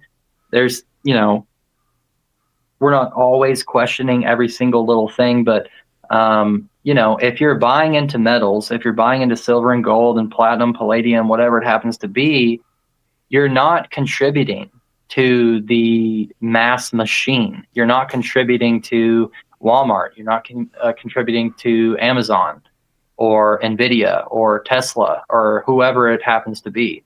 You're kind of circumnavigating that and putting your money outside of the system, and that doesn't help them. Yeah. So That's true. That's why it's not popular. It doesn't help. It doesn't actually help the quote unquote economy. It doesn't help businesses for you to be buying silver and gold because you're Right. hoarding that wealth. You're not putting it back into the economy. So that would make sense that that's Yeah. why they're not promoting it. And I know that the paper markets primarily dictate things, but if stacking was as popular as crypto was and as traditional stock investing was, even though right now the paper markets do move the price for the most part, I'm pretty confident in that if it was just as common to stack metals as it is to invest in stocks, I'm sure that mass amount of buying would drive up the market. And whenever the price of metals go up, it makes it more expensive for these companies to produce their products. So they have to raise prices, which is not as consumer friendly as they want to be. So they have every vested interest in steering you away from this and the mass public away from this, and instead just give money directly to them. So maybe you can make an 8 to 12% return through their stock each year. They don't want competition, and they don't want the money supply moving away from their big machine that they have. So, and I'm not saying that the stock market is evil necessarily. It's just they have literally a incentive to keep everybody's eyes on the stock market. So in a lot of ways, stacking just kind of leaves all of that behind. So it makes sense why it's not ingrained in American culture anymore. We're all told as kids to get good grades so we could, get into college, so we could get a good job, and then, you save your money and then you invest on the side in stocks, and that's all we ever hear about it. And I think there's a reason for that. Yeah, for sure. It's pretty crazy. We actually have some stuff in the chat. Some people in the chat are commenting on kind of like what we're talking about. Some interesting takes. First of all, Silver Serpents is here. He says, hey, Booty Girl and 4 9s. Let's see. We've also got, let's see here. Everyone's saying hi to Silver Serpents. Paul Fave says it's not the price of metals that's going up, it's the purchasing power of fiat currency going down. Let's see. Mr. Happy Stacker says I only change my stack to fit my needs and the times. Metals are my tool. Let's see here. Silver Serpent says exactly. You used to be able to buy a computer program like Photoshop for life. Now you can only get a subscription with the costs for life. And then we've got more stuff coming in about people's eyes being open to the fallacy of fiat. That's what Silver Serpent says. He says because buying metals opens people's eyes to the fallacy of fiat. Let's see. He says I like to own pew-pews. Own pew-pews opens the eyes to the reality of crime, police response, and personal safety. Stackers, Paul says stackers have the best store of value, which will be a freedom 99% of the population want and have, and we will have more freedom. And then Silver Serpent says that's why they don't talk about metals, because they can't be tracked, traced, or taxed without force. That's true. That's probably another good reason why they're not talking about it. Let's see here. Oh yeah, so Daydreamer says, yep, this is what's bugging me about my overseas trip. Instead of calling the banks, say, hey, I'm going on a trip. I don't need to do that because they'll know, I'm guessing, because of my flight purchase. So like, yeah, the bank's asking like why you're withdrawing money, like when you want to buy metals. That's just, and I know that sometimes they do that because there are scams. Like there are people that are preyed on by scammers that will literally go to the bank, withdraw cash, and then like mail it to a scammer. So I do get that side of like banks wanting to take that precaution.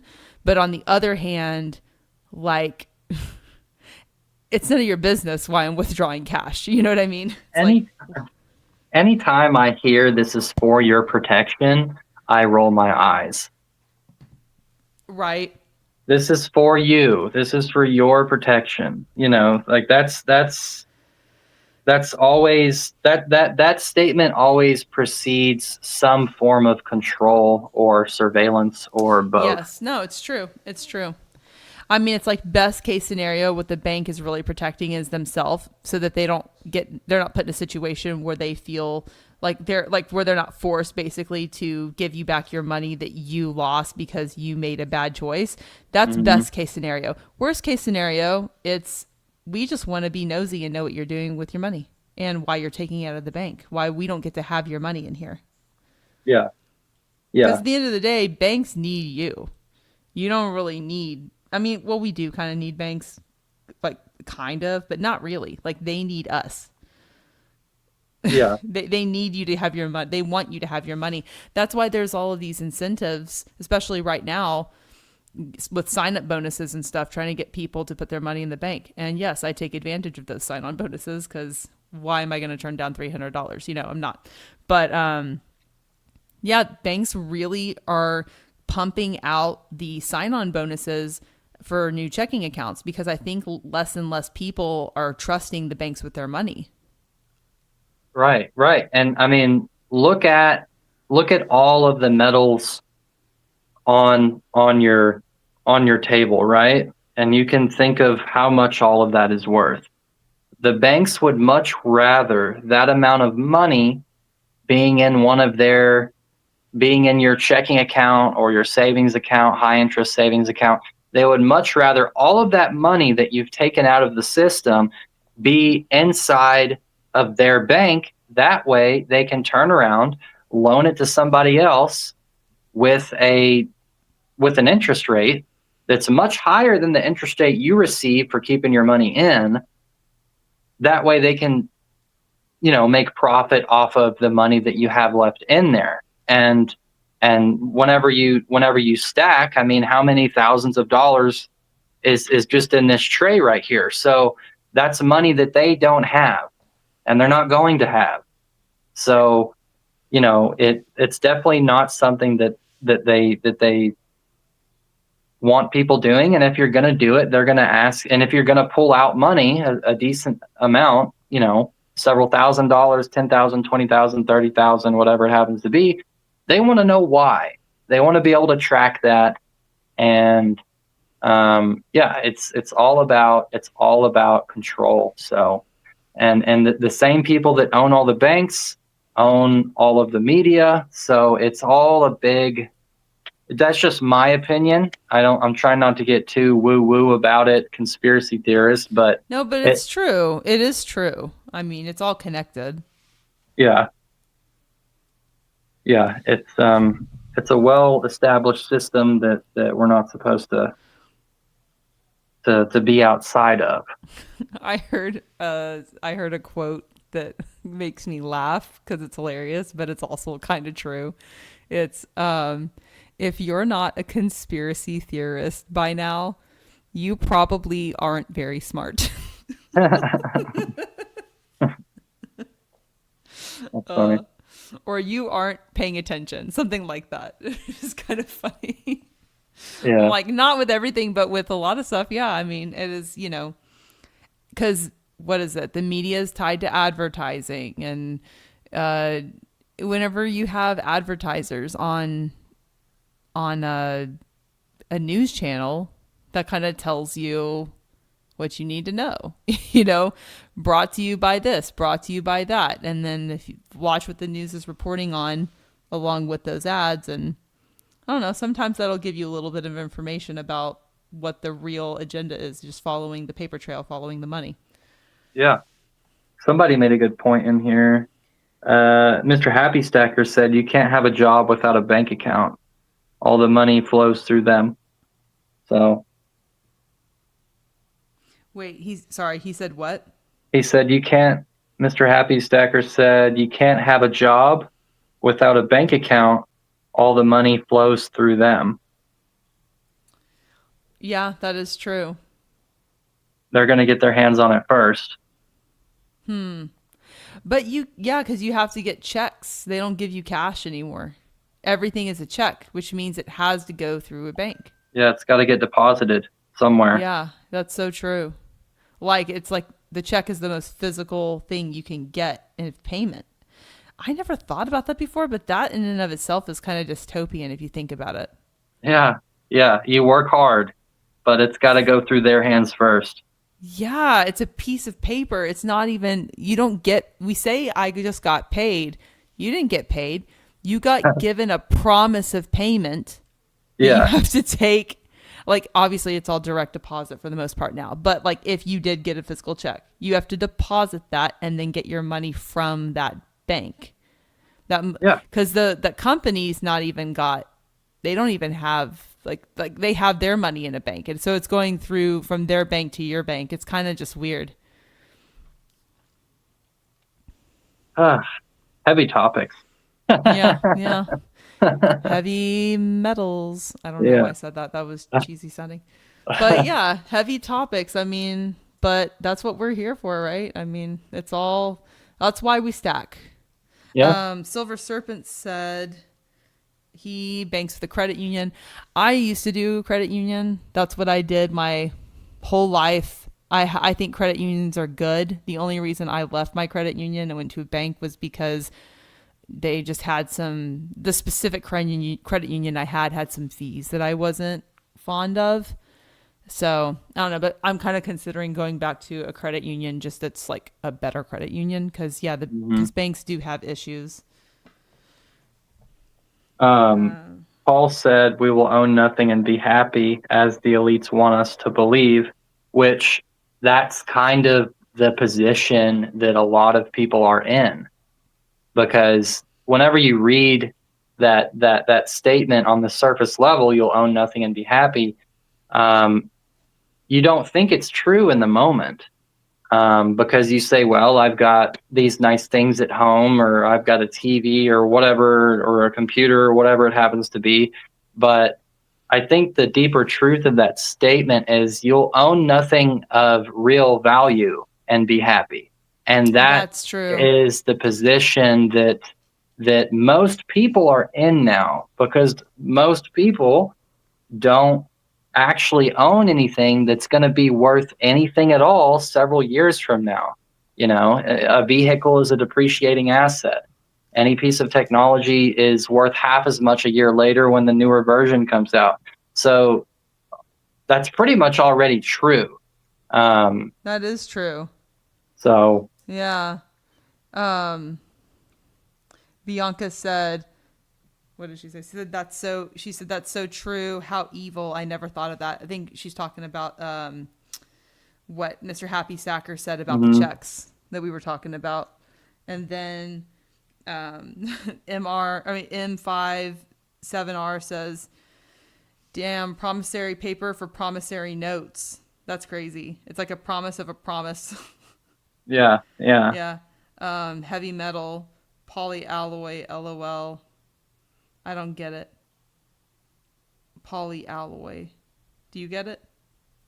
Uh, Matt Matt Wing. Matt Wingate, heavy Yeah. metal polyalloy. I mean, I guess Polyalloy. if it's like Like if it's paper? like Or if no? it's like 40 or 90%. An alloy is like Oh, a okay. mix of metals, right? Yeah, an alloy. Yeah, like they have like copper and zinc and bronze, whatever. Alloy, it could be a lot of different things. But yeah, we have like alloys like in our coins. The ones that aren't like 4 9s have a little bit of an alloy. And then Mr. Happy Stacker says all payments are electronic now. Um, Bianca says, bring out the bars. Oh, it's a Terminator reference. And then, oh, Matt Wingate says it's a Terminator reference. Heavy metal polyalloy. I haven't watched Terminator in years. Me neither. It was great. I watched all of them. I just haven't watched them in a long time. Which bars do you want me to bring out? Silver or gold or both? Here's the gold ones. My silver ones are in the other room. I might be able to summon for them if you're wanting me to show those. Uh, yeah, we are kind of living in the Terminator if you think about it. Come with me if you want to live. Yeah, it's interesting. The thing that really stuck out to me years ago, this was probably 5 or 6 years ago, was whenever I think it was probably longer than that. I was I was pretty young back then. What stuck out to me a long time ago was whenever virtual reality became like a mainstream thing with the Oculus Rift. Have you heard of that device? Yes, it's so weird. I I remember seeing that, and I don't have the Rift, but I had a different Oculus for like a minute and we returned it because it literally gave me headaches. yeah, I remember seeing that and thinking the future is gonna get really, really weird. Things are gonna get super weird. Like everyday Yeah, life outside of the house is is gonna be weird. Um, we'll probably have all of these magnificent technological capabilities through virtual reality, augmented reality, the ability to connect with one another whenever we're not with each other in person.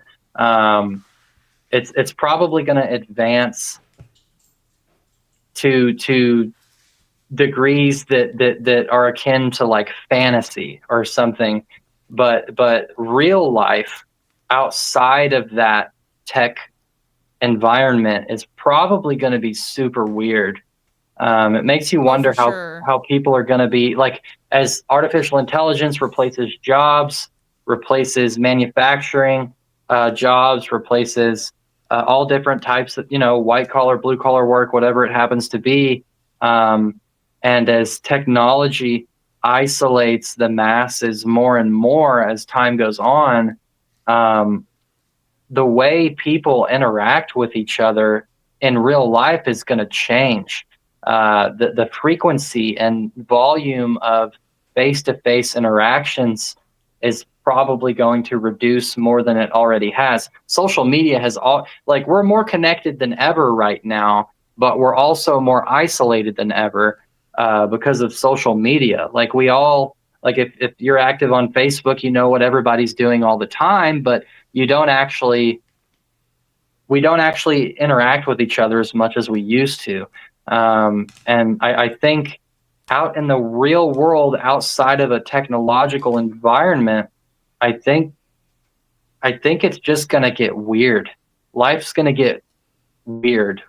Like I want my goal. I want to have a family compound with all my Me family and too. friends out in the country, just away from all of the noise and all the constant change, and establish some form of self sufficiency through that.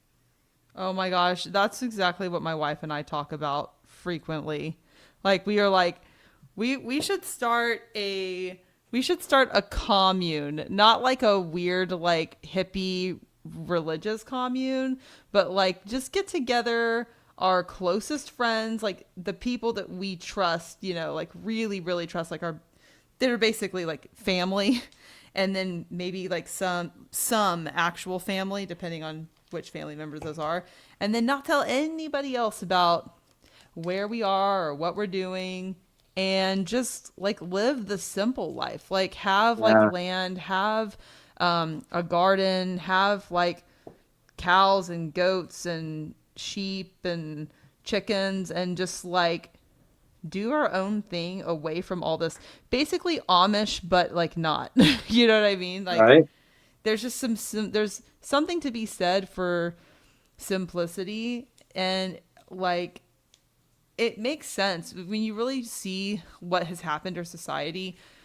People that separate and kind of become, I'm not advocating for like cults or anything, but kind of though, people that like want to break away from what we're doing in society because they're like, no, no, no, this is just getting out of hand. There's something to be said for that. That is absolutely valid, in my opinion, because what we're doing as a society, it's kind of not working. I think Yeah. that I think that in the 80s, and I was listening to a podcast about this a few days ago, in the 80s and maybe the early 90s, I think things were genuinely as good as they could get for technological advancement. And then after, I guess after Y2K, after basically we had the Patriot Act and all of these other things that started surveilling us to the max with cameras and our phones and our computers. And basically, when privacy started being infringed upon, and you couldn't go a single day without getting an email from work, and like that's whenever technology began to plague us rather than actually help us. And it's almost like we have become slaves to the system, to the technocratic system, rather than the technocratic system being something that serves us. Yeah. It's like I feel like that shifted in the early 2000s, like late 90s, early 2000s. Yeah, it was a perfect balance in the 80s and 90s. Well, you had color TV, you had there was even the internet in its infant form, but it wasn't encroaching on every aspect of our lives. And what I'm seeing now is I see people walking around with smart glasses that have cameras in Oh it. yeah, that that stuff stuff is is so so creepy. That has cameras in it, so they can just be filming all the time everywhere they go, and that's going to become more common. And yeah, it's weird where it's headed. And what I was thinking about the other day is people wear the smart watches, like a Apple Watch. That's recording biometric data 24/7, and then that For sure. is also paired to your cell phone, which has your location. And I wonder if they're able to tell, like, while you're looking at your phone, what piques your interest and what doesn't, based upon maybe heart rate or blood oxygen saturation through your watch. I don't know. It's just there's just too much of it. I wish we could dial it back, but it is what it is. At least metals are going up. For sure. Hey, are we still live streaming on YouTube? What do you mean? I feel like something just happened. Here, hang on a second. Can you guys still hear us? Are we still live? Because I feel like it hit like a 2-hour mark or something, and then something happened. No, we're still good. Sorry about that. Your audio Yes. sounds a little different. Can you hear me? Is that all right? Is that better? Yeah, you sound good. Okay, because I had like a little weird feedback thing, and then it stopped. So I don't know what happened. We have thumbs up. Okay, we're good. So exactly, so back to me dropping stuff. I dropped my phone again for like the ntth time, but this time I guess my case is worn down and it didn't crack, but basically it put out some of the pixels on my phone, and I was basically locked out because I couldn't like hit certain buttons on my screen to like get into my phone. So I had to do a hard reset on it. It wasn't that big of a deal because I had everything backed up. But whenever I reset my phone, it just started prompting me all these questions. Can this application listen to your audio and know your location? And then you have these so-called options: only allow when using the app, or don't allow at all, which basically means you can't use the app if you don't allow. And it was just this unsettling reminder of all the privacy that I don't have, like all Yeah. the permissions that I was having to give my phone again to spy on me. Yeah, yeah, it's all unnecessary. It really is. It's and stacking. It's already a private endeavor. It's not something you can go out and talk about. But in that sense, it's already isolating. But as I've developed as a stacker, I've talked about this on videos before, but it shifted what I view as valuable. And I'm not attracted to things that don't hold value. And sure, there's things that I would want to get that would be cool, but I just don't, I don't want for things enough to spend the money that I work for on. You know what I mean? Like I don't Oh want for yeah, for things sure. enough. And it's been very alienating, because I don't relate to a lot of things that everybody else is into. And it's weird. It's weird once you can kind of pierce the veil and see past the advertisement and past the constant push to get you to get the newest, greatest thing, whatever it happens to be. It's weird because there's not a lot of the enjoyment. Like, we're taught as Americans that you get your satisfaction and fulfillment and enjoyment and meaning out of life through consuming things and buying things. And that's just, it's not true. It's You You're know, so right. I you completely don't agree. you don't get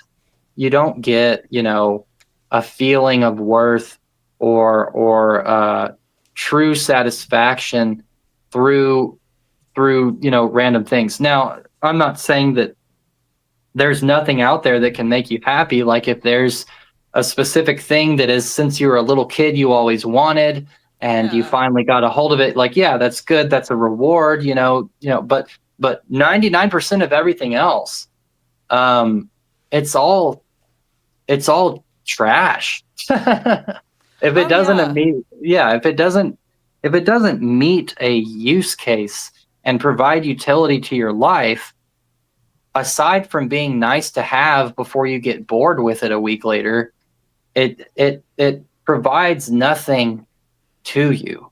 And that's just been my experience. And it's just weird. It's kind of it. I'll be honest. It's kind of made life a little bit more boring in a way, because there's not as much to get excited about because you can see past the artificial facade of everything. Yes. Yes. But yeah, it in a way it's kind of made life a little bit more boring, but there's a lot more meaning behind what I work towards now and what I put my money towards now. And I've got a better idea of how I'm planning out my future, moving forward. Yeah, and I think you really tapped into something key when you mentioned the seeing through the artificial facade of the thing and the feeling that it gives you, because I this is something I heard a lot growing up, like in church and stuff. They'd say this, and I still agree with this largely to this day.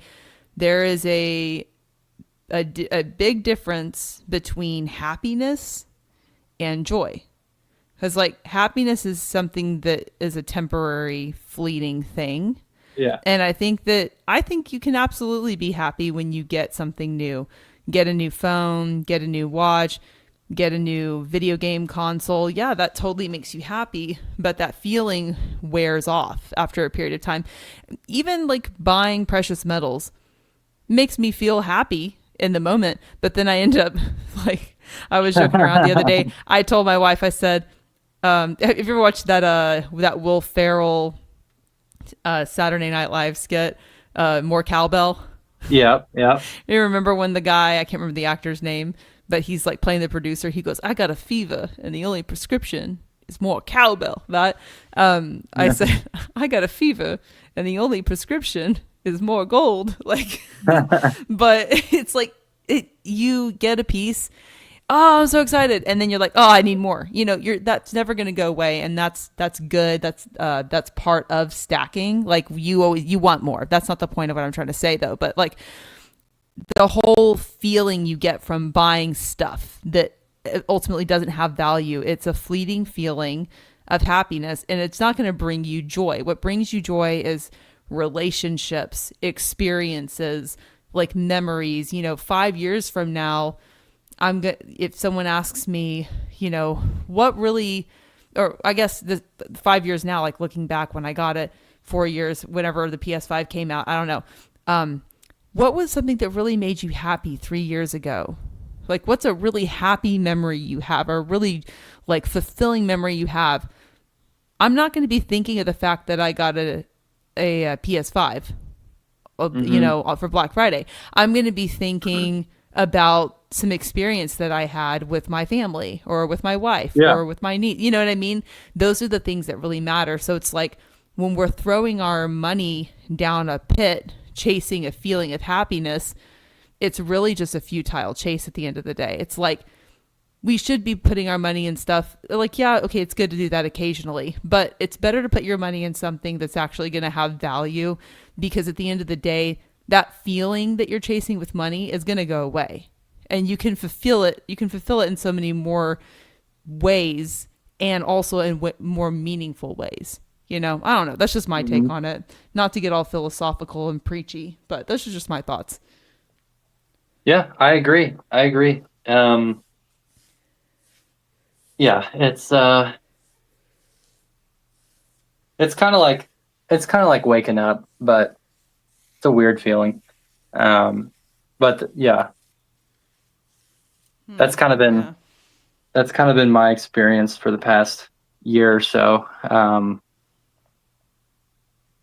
But yeah. Yeah. Well, hey, real quick, I'm just gonna read through a couple of these comments. It's kind of crazy. We've gone over 2 hours, you guys. We're at 2 hours and 17 minutes. Thank you guys so much for hanging with us. A big shout out again to those of you who gave super chats. Your generosity is very appreciated. Thank you so much. Just wanted to kind of catch up on a couple of comments about what we're talking about regarding happiness and just stacking in general. Silver Serpent says, talking about the privacy thing. Hang on a second. Excuse me. Says, but for nines, not just the watch, but the front-facing camera on your phone watches you while you watch the screen to track your expression, eye movement, and screen display to know info to know and watch. Yeah, no, it's so creepy and invasive that this is the world we live in. It's so true. Let's see.